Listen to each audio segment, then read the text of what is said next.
Hello everyone, আবারও চলে এসেছে একটা রেসিপি নিয়ে। শীতের রেসিপি, এটা পিঠা। তো মালাইকারি পাটিসাপটা বানাবো। এটার জন্য আমি নিয়েছি 2 লিটার দুধ। তো দুধের মধ্যে আমি তেজপাতা দিয়ে অল্প নাড়াচাড়া করে নিব। তো দুধটাকে আমার ক্ষীর বানাতে হবে প্রথমে, তো এটার জন্য অনেক সময় লাগবে। তো দেখো আমি দুধটাকে নাড়াচাড়া করেই চলছি যাতে নিচে না লাগে। আর এদিকে কয়েকটা এলাচ ফাটিয়ে দিয়েছি, তো এলাচটা আমি দুধের সাথে মিক্স করে দিব, তো একটা স্মেলটা সুন্দর আসবে। তো মালাইকারি পাটিসাপটা। তো এদিকে আমি দুধটা জাল হতে থাকুক, তারপর এদিকে আমি নিয়েছি গোবিন্দভোগ চাউল। তো অল্প পরিমাণে ভিজিয়েছিলাম, এখন এটা আমি মিক্সিতে পেস্ট করে নিব। তো গোবিন্দভোগ চাউলে পিঠা খেতে খুবই টেস্টি লাগে, পাটিসাপটাই বলো, মালপোয়াই বলো, যে পিঠাই বলো। আর এদিকে আমি নারকেল কুড়িয়ে নিয়েছি, তার মধ্যে দিয়েছি খেজুরের গুড়। তো খেজুরের গুড় আর নারকেলটাকে মিশিয়ে আমি একটা কাই বানাবো। মালাইকারি পাটিসাপটাতে আমি ক্ষীর দিব না, পাটিসাপটাতে তো নারকেল দিব। অ্যাকচুয়ালি আমি তো দুধটা ক্ষীর বানাচ্ছি, তো নারকেল দিয়ে বানালে খেতে বেশি টেস্টি লাগে। দুটা ক্ষীর হয়ে গেলে তো দুটোই ক্ষীর দিয়ে ভালো লাগবে না, এর জন্য আমি কাইটা নারকেলের বানাচ্ছি। তো দেখো মোটামুটি আমার কাইটা হয়ে গেছে নারকেলের। তো এটা আমি এখন নামিয়ে দিব। আবার এদিকে আমি দুধটাকে আবার নাড়াচাড়া করে নিব ভালো করে। তো দুধটা দেখো অনেকটাই ঘন হয়ে আসছে, তো অনেক সময় আর ধৈর্য নিয়ে বানাতে হবে। আর এদিকে আমি খেজুরের গুড় অল্প জল দিয়ে করে নিব, গরম করে নিব, খেজুরটা গোলা হয়ে যাবে। তারপরে এই খেজুরের যেটা আমি খেজুরের জলটা আর কি, খেজুরের গুড়ের জলটা আমি দিয়ে দিব এখানে দুধের মধ্যে। তো দেখো আমি অল্প জল দিয়ে গুলিয়ে নিয়েছিলাম, এখানে এখন দিয়ে মিক্স করে নিচ্ছি।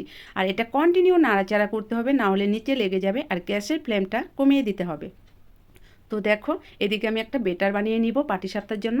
তো এখানে অল্প পরিমাণে আমি ময়দাও মিক্স করব, চালের গুঁড়া আর ময়দা। তারপরে চিনি দিয়ে আমি পাটিসাপটাটা বানাবো। এখানে আর খেজুরের গুড় দেবো না, যেহেতু আমি নারকেলে খেজুরের গুড় দিয়েছি, দুধের মধ্যেও দিয়েছি। তো এই পিঠাটা আমি সাদাই বানাবো। তো সাদা বানালে পরে আলটিমেটলি এটা গুড়ের কালারই আসবে। তো দেখো পাটিসাপটা বানিয়ে নিচ্ছি আমি। তো পাটিসাপটা তো বানাতে সবাই জানো। তো পাটিসাপটা আমি বানিয়ে নিলাম, এখানে আমি নারকেলের কাইটা ঢুকিয়ে তারপরে আমি ভাঁজ করে নেব। তো দেখো খুব সুন্দর পাটিসাপটা হয়েছে আমার। তো এইভাবে আমি অনেকগুলো পাটিসাপটা বানিয়ে নিব। তো দেখো দুধটা আমার ঘন হয়ে গেছে, অনেক ঘন হয়ে গেছে। এখন আমি এখানে তোমার পাটিসাপটাগুলো ছেড়ে দিব। তো দেখো পাটিসাপটা এইভাবে আমি অনেকগুলো ভেজে নিলাম।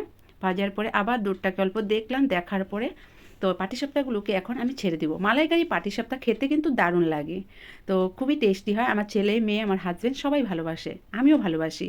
তো দেখো এইখানে আমি পিঠাগুলি ছেড়ে দিব। তো গ্যাসের ফ্লেমটা কমানো আছে করে বুঝতে পারছো না, পরে অল্প বাড়িয়ে দিব। তো দেখো এইভাবে আমি মালাইকারি পাটিসাপটার দুধের মধ্যে আমি ডুবিয়ে দিলাম ক্ষীর। আর ক্ষীরই বলতে পারো। দেখো দুধটা কতটা ঘন হয়ে গেছে। ইচ্ছা করলে তোমরা আর অল্প পাতলা করতে পারো, কিন্তু আমি পাতলাটা রাখি নাই, ঘনটাই রাখছি। তো দেখো এইভাবে আমার মালাইকারি পাটিসাপটা রেডি হয়ে গেল। তো কে কে খেতে ভালোবাসো মালাইকারি পাটিসাপটা? আর যদি তোমাদের এই রেসিপিটা ভালো লেগে থাকে তাহলে একটা লাইক কমেন্ট করবে। দেখো একটা প্লেটে নিয়েছি, তো দেখো খুবই সুন্দর হয়েছে। Thank you.